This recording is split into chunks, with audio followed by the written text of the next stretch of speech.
Hey. Lauren here. And Ben. And weekly wrap-up. For, at least for me, not you, but Nonfiction November has begun. And I would like to say I am proud of myself. I've gotten some... Have you? Yes. I'm behind. Yes. I'm behind. Have you read any I've started two nonfiction. Oh, well, you've started. Yeah, it's early. Mm-hmm. It's early. Don't even worry. Yep. So let me give you my week here, guys. This was one I started out with. I was so excited to read My Lobotomy by Howard Dully, a memoir about this man, Howard Dully, received one of the first ice pick lobotomies. Which is exactly what it sounds like. Yes, it's very... Brutal. Brutal, barbaric medical procedure. Yes. So I was so excited because I find that just crazy. Like, how could... And this book was a little bit... I went in with the wrong expectations, I think, because it's a memoir. It says very clearly on here it's a memoir. So I should have known, but it was kind of like there was one chapter on the actual lobotomy, which, of course, he doesn't really remember it anyway, which I should have known that. Like, how would you remember that? It sounds really good. I'm reading the synopsis, and it's basically like he doesn't understand why they had him go through this procedure. It's very sad. He says, I never understood why I wasn't violent. I never hurt anyone. I wasn't failing out of school. I wasn't in trouble with the law. I wasn't depressed or suicidal. Well, it's kind of triggering because I think that he may very well be ADHD. He probably was neurodivergent. ADHD, and that's triggering. And this wasn't that long ago. This is 1960. But it basically... It's horrifying. It's so sad because... Basically, his mother died when he was young, and his father married this stepmother, and they just didn't want him, and so it's heartbreaking. But awful. I wanted it more. So he goes in institutions and things his whole life, and you follow that. But I wanted more like lobotomy. Yeah, I guess. Yeah. Is where the lobotomy was just one scene, basically. Yeah, and that's my thing. It says memoir right on there. But then I went into, and then this is another memoir. You will learn my nonfiction is generally true crime or memoirs. Mm-hmm. And so this one is Look at You Now by Liz Pryor, because for whatever reason, I'm on my little Wayward Girls kick. She got pregnant and was sent to one of those homes. Mm. And this is actually a different take on it because the home, like she says the food was awful and things, but I did not get the sense that she was abused there or anything. It was more that she went in and she came from a very well-to-do family, and all the other girls, it opened her eyes like, wow, I have a pretty good life. Mm-hmm. So it was very well done. I really, really enjoyed that one. Then Libby Hold came up for the audio on this one. This one is not nonfiction. But this one, The Mad Wife by Megan Church, 5 stars, one of my top ones of the year. I am very quickly, she is the other author that I've talked about on this channel about it. She wrote a Wayward Girls book, historical fiction. She is quickly becoming one of my favorite authors, I'd say. I only have one more of hers, which as soon as I close this, I bought the last book that I need of hers, because which I think the last one is like eugenics about. Oh, so that's interesting. Yeah, but this is definitely one of those ones. 1950s. Look at the wife with her pearls, and very Stepford wives, and she was having feelings, and so obviously she's insane. Oh yeah, clearly she needs to be treated. Yeah, for having feelings. Yeah. So it's just, it was so good, and I don't want to. I could go further into detail, but I don't want to. Mm-hmm. But because I don't want to ruin this. But yeah, this is one that, like, as soon as I closed the book, I went and bought her other book, and I went on a whole dive of interviews with the author talking about this book. Yeah. Like, she's one, I would love to meet her someday. I love her, and I think she's very underrated. Hopefully not for long, though, because she was an Aardvark pick, and I think a Barnes & Noble pick, actually. And then the last one I read, I got...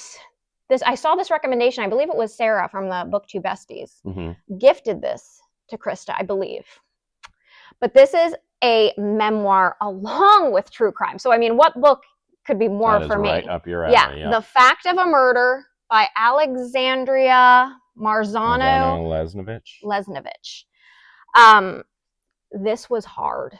to read. And this book is not for everyone. I will just say that this Alexandria, she was a law student, and she wanted to deal with defense, and she gets involved in this crime, and this crime it's pedophilia. Wow. So this is very, very hard. Wow. It was very I hate to say, I don't know how to say I enjoy these books. I would rather say it was well written. Mm-hmm. It was very, very well done in a very respectable manner. Mm-hmm. But I don't know how you could say like you enjoyed this, but it's fascinating. Was it what you wanted it to be? Yes, I think it got a little Unlike long. My Lobotomy. Yeah, I think it got a little long at the end. So I gave it a 4. But yeah, I would recommend this to the right reader. Okay. Definitely. Good to know. And then Europe. I had a light week, I would say, because there was a book I was listening to on audio, and I got maybe about halfway through and I DNF'd it because I just wasn't working. And then I started... What did you DNF? I feel like it's bad form to say. I don't know. Okay. You don't have to. Yeah, I thought it was going to be good. I'd enjoyed other works by this author, and I got about halfway in. I'm like, this one's just not working. I'd rather do something else. And then I started the audiobook of The Grapes of Wrath, which is like 21 hours long. And I'm trying to take my time with that because I want to really kind of internalize some of the vibes and the feel from that time period for my own research purposes. So that took up probably half of my week by itself. I was able to squeeze in a couple shorter reads around those. But I think that's why I don't have as much this week. That's fine. I read The Rats by James Herbert, which is, I think, my second read of his. I've also read The Fog. I don't think he's the writer for me because his stuff is just very much like punch to the face kind of books. Like there's no subtlety or nuance, which works really well for a lot of people. This was fun. It took a while for it to get going. It's not a long read. Not very long. It's not a long read. So like maybe the first half or so, I wasn't really feeling, and I'm like, I'm going to finish this one just because it's short. Yeah. But then it got fun. Okay. And it's exactly what you think. It's giant mutant rats eating people. There's no subtlety. There's no layers to it. And it was fun. I understand it's part of a series. I don't know if I'll read the rest, but, and this is a cool edition that I found. Yeah. This is like the 50th anniversary edition or 40th anniversary edition. So yeah. I've been kind of reading this one on the side a little bit too, just because it's fairly short. That's this is a unique book. Yeah. So this is The Resurrectionist by E.B. Hudspeth, which was put up by Quirk Books, and they do some really cool kind of different formatting and setups and stuff. This is a unique book because it's sort of like half of it is the life story of this fictional Spencer Black, Dr. Spencer Black, who was like a carnival type person, and he owned like this oddities collection, and he also was like a taxidermist, and he made like real life versions of mythical creatures. Yeah, so, like, that's cool. Half of this book is like his story and some of his journal entries, and then half of it is basically like a fake anatomy textbook of like, it's called the Codex Extinct Animalia. Are there pictures? Then it's mostly pictures. Okay. So it's like siren, and then there's like minotaurs and centaurs, and it's basically like a fake anatomy textbook of all these fictional mythical creatures, like a Pegasus and a dragon. And that looks like it would be a good coffee table book. It probably would be. Yeah. It's really interesting. So like you get to the second half, and unless you're really into like anatomy, the study of like anatomy, you can really kind of skip through because it's just literally listing all the bones and muscles. But the story about the guy, the first half I loved. I was fascinated by it. It was really creepy. Yeah. He was clearly insane, and it was just this really great progression from like him drawing pictures of like, you know, the anatomy of like a cicada to like going crazy and like, you know, sewing all these animals together and like defying the law and running from town to town and doing weird stuff. And so if animal triggers are a thing, you probably don't want to. Yeah, you may not. Yeah. But it's very different. Very different. I don't know that this author has written anything else. It does say this is his first book, but like I've never really read anything like it. And it was cool. This had been on my shelf for almost a year too. So this is a novella called The Ghosts of Poplar Valley by a buddy of ours named Basu Tedeschi, who we Great met guy. at a couple of signing events. I think we met him first at Dark Drafts last year, and that's where I picked this up.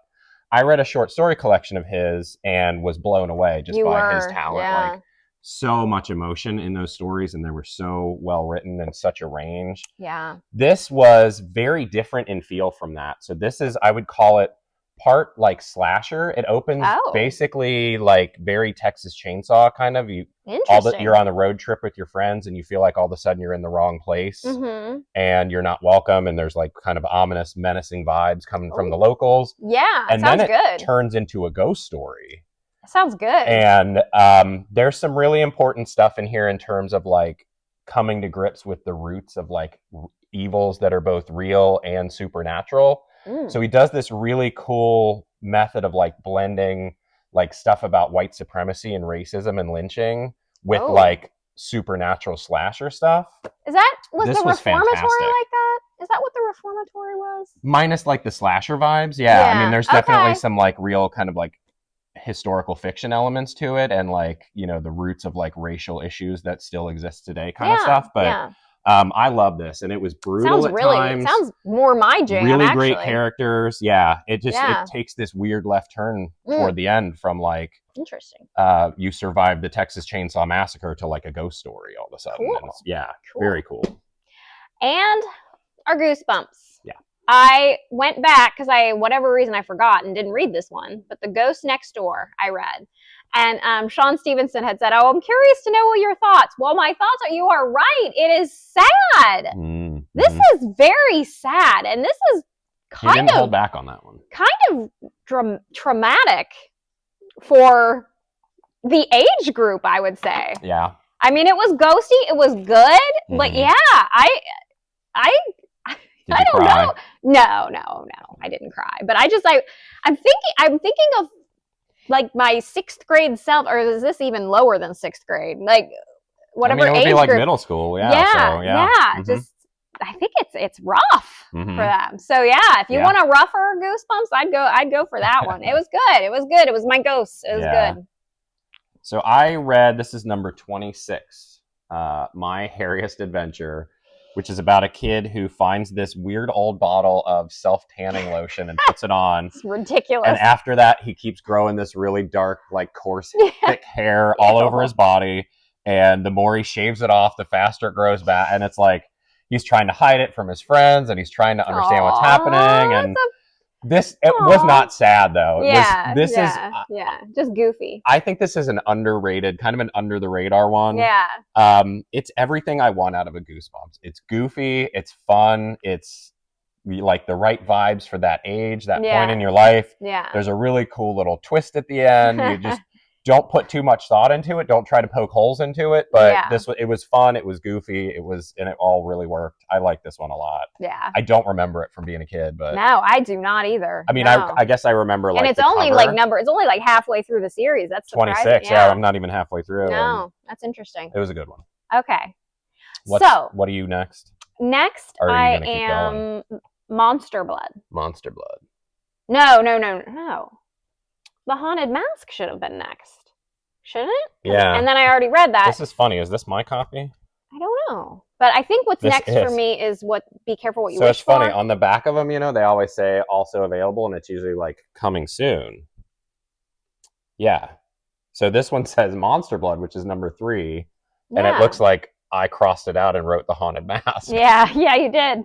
They put the wrong one on there. I think what is next for me is be careful what you wish for. That sounds right. And I'm going to read A Night in Terror Tower next, which I think sounds good. Okay.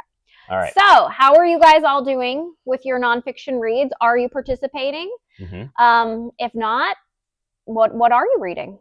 What are you reading? Are you getting ready for the Christmas reads too? All right. All right. Have a good week. Bye. Bye, Booze.